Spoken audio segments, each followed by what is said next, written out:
ಮೊದಲನೇದಾಗಿ ಎಲ್ರಿಗೂ ನಮಸ್ಕಾರ. ವೇದಿಕೆ ಮೇಲೆ ಇರೋರಿಗೆಲ್ರಿಗೂ ನಮಸ್ಕರಿಸ್ತಾ, ತುಂಬ ದಿನ ಆಗಿದೆ ಮಾತಾಡಿ, ಹಂಗಾಗಿ ಮಾತಾಡೋಕ್ಕೆ ಬರಲ್ಲ, ಮರ್ತೋಗಿದೆ ಎಲ್ಲ.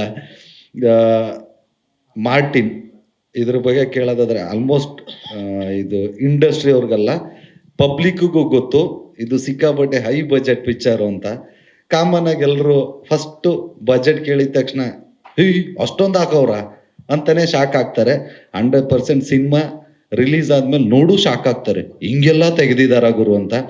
ನಿಜವಾಗ್ಲು ಮೇಕಿಂಗು ಇದು ಸುಮ್ಮನೆ ನಾವು ಆ್ಯಕ್ಟ್ ಮಾಡಿದ್ದೀವಿ ಅಂತ ಹೇಳ್ತಿರೋದಲ್ಲ, ನಾನೊಂದಷ್ಟು ವಿಜುವಲ್ಸ್ನ ನೋಡಿದ್ದೀನಿ, ಯಾವ ಹಾಲಿವುಡ್ ಪಿಕ್ಚರ್ಗೂ ಕಡಿಮೆ ಇಲ್ಲ. ಆ ಥರ ಒಂದು ಅದ್ಭುತವಾದಂಥ ಮೇಕಿಂಗ್ ಬಂದಿದೆ. ಅರ್ಜುನ್ ಸರ್ದು ಕತೆ, ನಮ್ಮ AP ಅರ್ಜುನ್ ಅವರು ಡೈರೆಕ್ಟ್ರು, ಹಂಗಾಗಿ ಇದು ಡೈರೆಕ್ಟ್ರು, ನಮ್ಮ ಬ್ರದರ್ ಹೀರೋ ಉದಯ್ ಸರ್, ಎಲ್ರ ಕೆರಿಯರಲ್ಲೂ ಇದು ಸಿಕ್ಕಾಬಿಟ್ಟೆ ಹೈ ಬಜೆಟ್ ಮೂವಿ. ಹಂಗಾಗಿ ಇದು ತುಂಬ ಚೆನ್ನಾಗಿ ಆಗುತ್ತೆ. ಯಾಕೆ 100% ಕಷ್ಟಪಟ್ಟು ಕೆಲಸ ಮಾಡಿದ್ರೆ ನಮ್ಮ ಕನ್ನಡ ಜನತೆ ಕೈ ಬಿಡಲ್ಲ. ಆ್ಯಂಡ್ ಇದು ನಮ್ಮ ಕನ್ನಡ ಸಿನಿಮಾ ಪ್ಯಾನ್ ವರ್ಲ್ಡ್ ಅಂತ ಹೇಳ್ಕೊಳ್ಳೋಕ್ಕೂ ಖುಷಿ ಆಗುತ್ತೆ.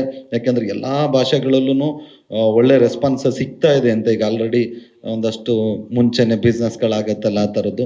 ಸೊ ಇದೊಂದು ದೊಡ್ಡ ಮಟ್ಟದ ಸಕ್ಸಸ್ ಆಗಬೇಕು. ಯಾಕೆಂದರೆ ಇದು ನಮಗೆ ಇಂಡಸ್ಟ್ರಿಯವ್ರಿಗೆ ಗೊತ್ತಿರೋಂಗೆ ಒಂದು ಸಿನಿಮಾ ಅಂತ ಬಂದರೆ ಒಂಚೂರು ಪರ ವಿರೋಧ ಇರುತ್ತೆ.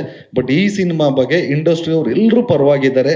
ಯಾಕೆ ಅಂದರೆ ಈ ಸಿನಿಮಾ ಗೆದ್ದರೆ 100% ನಮ್ಮ ಕನ್ನಡದ್ದು ಒಂದು ಮಾರ್ಕೆಟ್ ಇನ್ನೊಂದು ಲೆವೆಲ್ಗೆ ಬಿಲ್ಡ್ ಆಗುತ್ತೆ. ನಮ್ಮ ಕನ್ನಡ ಇಂಡಸ್ಟ್ರಿ ಬಗ್ಗೆ ಮಾತಾಡ್ತಾರೆ ಅಂತ ಕನ್ನಡ ಇಂಡಸ್ಟ್ರಿ ಎಲ್ರಿಗೂ ಆಸೆ ಇದೆ. ಇದು ತುಂಬ ದೊಡ್ಡದಾಗಿ ಹಿಟ್ ಆಗಲಿ ಅಂತ. ಖಂಡಿತವಾಗ್ಲೂ ಆಗುತ್ತೆ.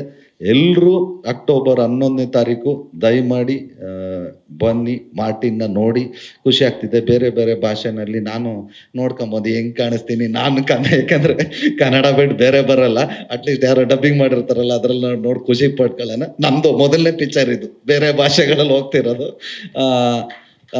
ನಿಮ್ಮ ಸಪೋರ್ಟು ಈ ಸಿನಿಮಾ ಮೇಲೆ ಸದಾ ಹೀಗೆ ಇರಲಿ.